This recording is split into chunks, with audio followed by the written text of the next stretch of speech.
Welcome to Real Siblings. It Ain't Easy. This podcast that I do with my brother Eric, that is a little bit of real estate, a little bit of lifestyle, and right now a little bit of the Advent season. Yeah. I'm Donna, and if you don't already know this, it's my brother Eric. We are both real estate agents, and I'm in Southern Arizona. Eric's in San Antonio area. And we are on the fourth of some shorter podcasts we've done through this season, talking about the Advent wreath in the Christian church and the candles. We have done hope and peace and joy. And we're wrapping it up today with love. Love. See, and I heard the Beatles. Love, love, love. Yeah. There's a lot of songs about love, aren't there? Love. Yeah, good love, bad love, falling in love, falling out of love, breaking up is hard to do. Yeah. 50 ways to leave your lover. I mean, pick a genre, pick an episode, pick a whatever. You can find a song about love. So it's another one of those words that we use. And from a biblical perspective, there's, the fact that God gave his son in love, to us here in humanity. But on 3:16, right? Yeah. What a word that we throw around. I always want to say as Americans, but I think everybody everywhere uses the word love for many things.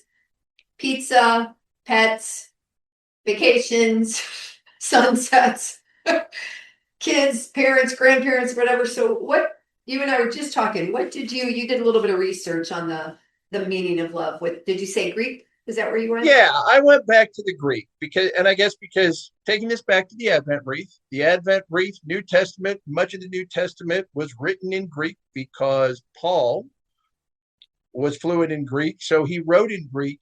And there are so many things within whatever common translation you use, whether that's a King James version, whether it's New King James, New Literal, New International Version. I mean, there's a variety. But so many of the words, it's like, well, we're just going to say this is love and this is love. But the words of the original author were different, and that comes from the Greek.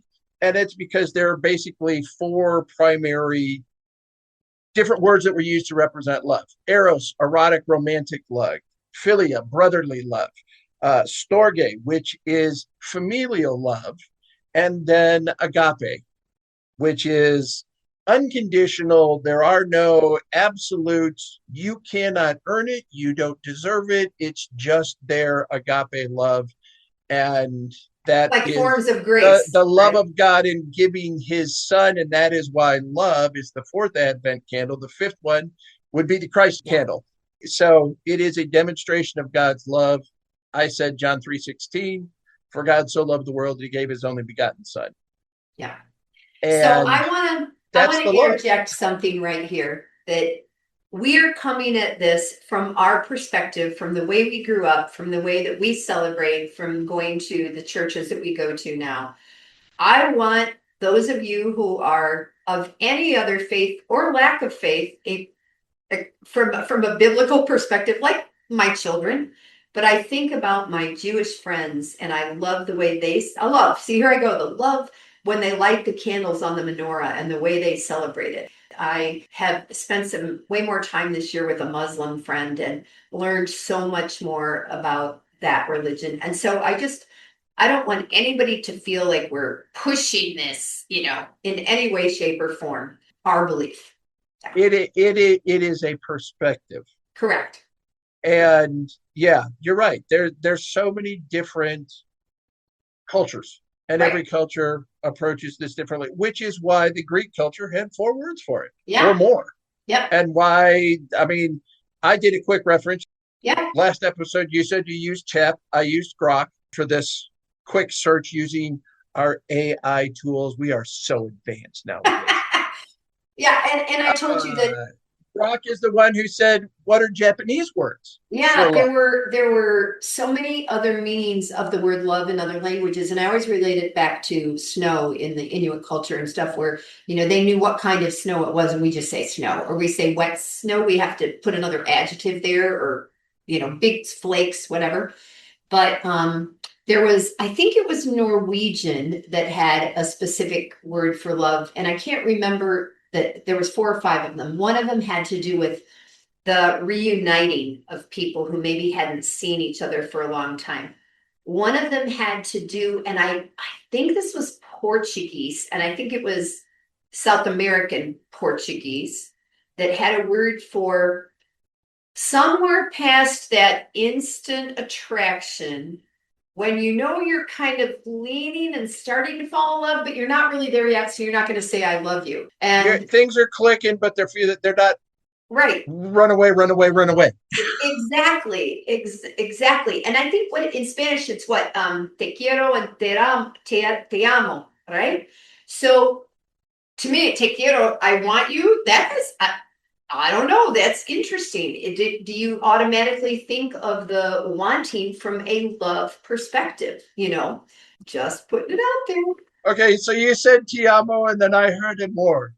Amor. Amore. And so immediately it's like some of the most ridiculous lyrics from a song I think you could ever recall is Dean Martin. When the moon hits your eye like a big pizza pie. That's amore. That's amore. It's like, what? Yeah. What? How many times have you looked at somebody's face going, I think you got pepperoni in there? Oh yeah. It's drawing me to you.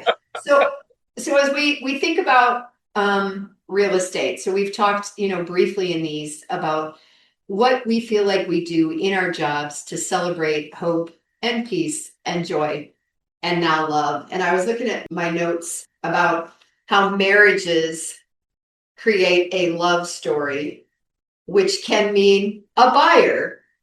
And then those buyers may have children, which can mean a bigger house. I'm working with that kind of a couple right now. So they're in the process of upsizing? Yeah, they are upsizing. 2 children pretty close together. Second one wasn't intended to be so close to first, and now they're like, okay, got to get out of this space where we are. But I also think of this a lot about the creating memories, because I also now, Tucson is filled with baby boomers this time of year, right? The people who are my age that may have a second home that come or go for 6 months, and then those people who are 80, 81, 82, 85, pushing, maybe they're still part of the generation prior to me, and they're leaving a home they love, a place where memories were made for 30 years. And that's not easy. And they may have had, well, I just said, we just got our card from Aunt Mary Lou and Uncle Barry, and they celebrated Uncle Barry's 90th birthday. And everybody was there that could be there. That was their kids, their spouses, their grandkids, some of their great grandkids. A whole lot of love around there, and I love to get in the card. Yeah, and of course I looked at the picture going, who did he add? Who did he drop in? Who didn't make it to the party? No, they were all there in person. Those were all in person this time, Eric. No, they weren't. I think so. Yeah, I think because there was 1 or 2 missing from the picture, but I think everybody else, I don't think that he had to cut and paste anybody this year. Wow. That's right. That's impressive. And I know that was least amount of work he had to do on that for a long time. And all right, so you're mentioning our aunt and uncle, and our Uncle Barry was the outlaw. He married into the family, married our dad's sister, Mary Lou. And very, I want to say, maybe early on is wrong, but decades ago at this point, Aunt Mary Lou had nervous breakdown and had always appeared that she was the more frail of her 2 older brothers. And beyond just the feminine aspect of it, she just always came across so gentle, so soft-spoken, and in diminishing health. Now we're talking 2 89 and 90-year-old, right? Yeah. And the fact that they're still together, that Uncle Barry has helped care for her in ways that Never go beyond expected, probably. what is love, where there are other people who have a lesser constitution who would jump and run. Yeah. And it's like, this is not what I expected. And, you know, Jeannie and I, my lovely wife, have talked before about when you went through those vows at the altar, if you got married, did you ever think 30 years from now, what are the words that I'm saying right now mean, and project that forward? Heck no. You didn't think auto accidents. You didn't think body breakdown. You didn't think cancer. You didn't think any of those words that went with it. It was that unabashed, still for the most wide-eyed, the world is our oyster. We're going to go find our pearls. Yeah. And you just look back at it now going, even when Jeannie and I got together, we'll be celebrating our 25th this year coming up. We were adults. It's not like we were the kids anymore. We were adults when we got together. And there's still an aspect of it. Did you ever picture? No. As a 36 and a 40-year-old, where you were going to be now that you're 60 and 64-year-olds? Eric, I also think that there is a piece of us that I was talking about this with Derek, and Jeannie's been talking with Derek online about his health. Derek is a friend of mine, you all, and how on the outside you look fine, and inside you're a mess. Mm-hmm. And that's the piece that people don't see. That's the piece that is, unless you can't stand up straight. I mean, whatever, some things that have happened from breakage and stuff like that. But to be honest, you and your lungs, Derek and his kidney, there, you know, Jeannie and her, there's a whole lot of things happening inside that people don't see. And it's the love and the care that allows people to get through hard times. And it's also what can make it so much harder if you're alone. Yes, that all of a sudden you get, that's why we talk about this season being such a time of joy, and fellowship and everything. And for some people, it's the worst time of isolation of the year. Yeah. The time they feel most isolated. You know, I talked about Aunt Mary Lou and Uncle Barry, but what about our dad and our mom? Yeah. And the way our neighbor Helen always stood up for dad after mom passed away. And it's like, you all have no idea what he did, how much he did for her and took care of her. I think the other thing I remember joking about is the fact that he was not allowed to shave her legs when she was at a point where she couldn't. Yeah, like, well, oh no. And he perfected pumpkin pies being at home with mom alone. Became this like thing he could do. But you're right, even living in town, and I would pop by, I was running the bakeries, you know, at the different places, either at the Andersons or up at Kmart. Yep. And so I helped, but how fortunate that dad had a job where he could do that. That he could do that. He did not have to punch a clock. And if I needed to help, I could be there to help. Or neighbors, that small town thing. When the church guys built the ramp for the wheelchair outside the house, that comes from a place of love. It absolutely does. It's a different kind of love, right? Yeah. Is that the familial? Is that the brotherly love? Is that and I think it's a little bit, in that case, it would be a little bit of both. What's the word for that? Yeah. Because mom had done so much for so long for so many people. Different ways. In and around town. Yeah. At church. And that it was like, now we give back. Yeah. So I want to ask you as Santa. Yes. Have you ever had one of the kids sit on your lap and just say, I love you, Santa? Yes. Have you? Are they 3-year-olds? Are they 5-year-olds? Is there an age where I gotta believe to begin it's just awestruck, whatever age that could be. And then and the crying ones, because we know that happens too, because our cousin Barbara used to cry all the time. Yes. But like, what age is the person who might hug you and say, I love you, Santa? Okay, you know what? I wish that line is blurred. Okay. I have little ones who don't even say it, but they just melt. Mm. I think I mentioned in the first one, the little girl with Down syndrome. Which was like hugging you or something? Yeah, she just, her mom and her auntie were there, and she would not get settled or anything else. But as soon as they stepped out of the picture, she just rolled over and leaned into me and was out. You did You say that. mentioned in the previous one of these, the kids at our church, and they do. And I mean, I walk in the door, one of the little guys was having trouble. It was August. And I picked him up and he just leaned in and melts into me. Which has got to be great for mom and dad too, you know. I had to get another picture with a young lady named Jaya.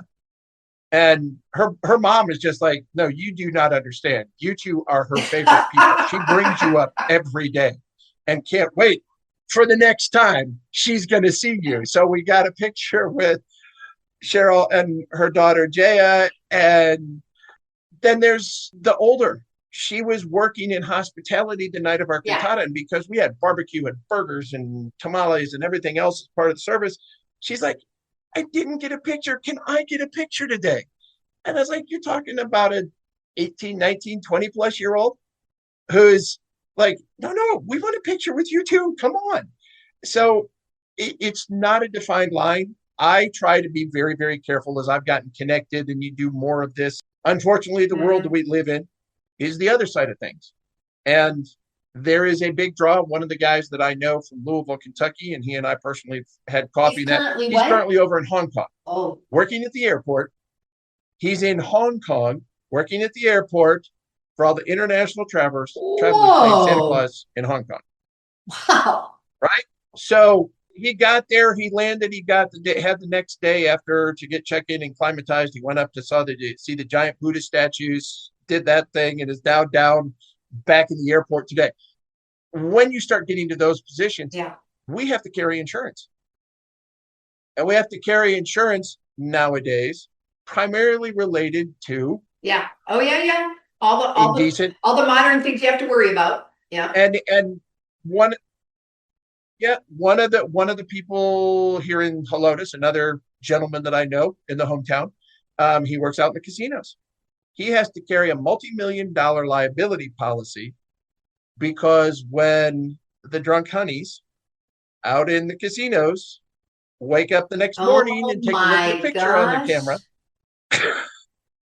and think that there's things. So you'd like to say, like everything, it's easy, it's simple, it's one thing. It's not. Yes, there is a certain amount of unabashed when I get kids every single day, every single time I'm at the church, they run away from their parents. Parents are initially panicked, then they see where they're running to and give you the, oh, I should have known kind of look. Eric, so I saw a picture with Mr. and Mrs. Claus in it the other day, and it was funny because Santa just didn't look happy at all. He looked very tired. But I also wonder, this sounds weird, does your real beard, you think, make a difference? Absolutely. Yeah. And I know I've joked about the care that he has for his beard. He takes way longer to get ready to do something than I do. And but it does. No, it looks good. I don't know that I'd want to deal with it year round or whatever, but you know, it's your thing. So can you think of, clearly you love what you do, and I want to get that point in. You love this part of your life. I think you love it way more than you love real estate. You like knowledge. You like learning. We like helping people. But this brings you joy to the point where there's been conversations about your health, because people, when you get a million little kids on your laps during the season with snotty noses, people get sick. And the truth is, Eric gets sick. He doesn't just get a little sick. He gets really sick. It was this time of wrapping up last year that I started heading into the new year and ended up hospitalized. So this is something that you clearly love. Do you recall, you know what, when you first did it back in Ohio, you posted that on that retro page. On the retro and stuff from back. Was that at JCPenney's or Joseph's? Or at Joseph's? That was at Joseph's. Did you think about it then because Grandpa had done it? Did you think about it because you loved kids? What do you think even drew you to doing this? Combination. Yes, Grandpa was definitely an influence. At that point, we had with Grandpa passing away in 79 and I started in 82, so 3 years later, we had that black and white photo that hangs inside my front door of him working for Marshall Fields. So that was definitely an influence. Yeah. Mom fed that. She's the one who went to Frankenmuth. She's the one that went to Bronner. She's the one who got me my first suit. I'm sitting there thinking what I pay for suits now and what she paid for a suit then. And I'm thinking my first costume with wig and everything was probably, I'm thinking 45 to 50 bucks. And it's easy to drop thousands of dollars on a professional Santa suit or the accessories or the pieces that go with it. But yes, definitely, as I've done it more and more, there's so many memories. There's so much fun. It is unabashedly, for me, fun to make other people laugh. Even to the point now, I've gotten good with what I call my escape photos. So there are children who love and melt. There are children who, like Cousin Barb, want nothing to do with it, like, right? So you can do the crying face. And I said, okay, look, everybody's got camera nowadays. This is what we're going to do. We can obviously see this is the way this is going to go. Who's the baby going to run to best? Mom or dad? Okay, then you get over here and the other one get the camera. And here's what we're going to do. We're going to start, be ready to capture the picture. I'm letting them go. They're going to run to you. And I'm going to do the outstretched hands. And they're like, oh my gosh, this picture is fabulous, because they're there, they're getting the perspective, they're running to the family, they got Santa's kind of, wait, come back, and they're loving the photos. But it's something you learn with practice. I talked to a young guy yesterday as I was finishing up, and he's got me by a couple of inches in height and got a pretty stout beard, and he says, man, as this starts to go gray, I'm going to do this. And I just gave him, I said, look, here's some pointers from a 43-year-old. I said, because you're going to get lots of different opinions. I said, you, be faithful to who you are, and be interactive. I said, don't let people tell you, you have to do this, you have to do that. I'm working to join an organization called the Silent Knights of Santa. One of the requirements they have is Santa school. Now, I can tell you, I still have not run into a Santa. I had somebody the other day who started in 88, but that means I still got him by 6 years. I said, I've never gone to school. I never felt the need to go to school. I said, I've been doing this for 43 years. There's not too much I can learn. Going to school. Yeah. But I am thinking I'm going to try to pick up an ukulele for this next year to start doing some Christmas songs on ukulele. Yeah. Let's wrap this up, sis. I could talk about Santa, but you know what, Eric, what I like about this is that incorporating a little bit of our faith, a little bit of our jobs, a little bit of your extra job, your seasonal job that seems to get longer and longer. Will be my retirement job when I decide to do that. Yeah. And I think it's important that we, during these 6 weeks since Thanksgiving or however long it is, when people think about all of this a lot, people are somebody bought my coffee at Circle K the other day because I couldn't get my stupid $1 bills out that I wanted to pay cash and get them into the machine. She had already walked toward the door and she saw me, she came back and she just took her card. Right? And you've got to pay it forward. Yeah. And that was a trend during the movies. And occasionally you'll see a story and it's like the person drove up and I'm buying the guy behind and I'm buying the guy behind and I'm buying the guy behind. And they do that at some coffee. But it was part of it, I think, because she just saw me looking like an idiot. But the other thing was she had already left and came back. And I thought that was just so kind. I walked out to the car and I was with young Eric and I said, Eric, she just bought my coffee and stuff. So anyway, it was very sweet. Show you guys, have hope for the new year. Take deep breaths and have some peace. Laugh, love, live with those around you and have some joy. And I already used the hope of the season, the peace of the season, the joy of the season, and the love that comes from all in the season. Yeah. You want to say bye? Oh, that's all we need. I hope you've all had a merry time listening to these last few episodes of the podcast. My name's Eric, or Chris, or Nick, or Nicholas, or she, on the other hand, Donna. Is only Donna Reed. Just Donna. That's it, Donna Reed. Think. Yeah, super. One of the most classic Christmas movies ever. It is a wonderful life. Thanks for listening, you guys. Happy season and Merry Christmas, and we'll see you in 2026.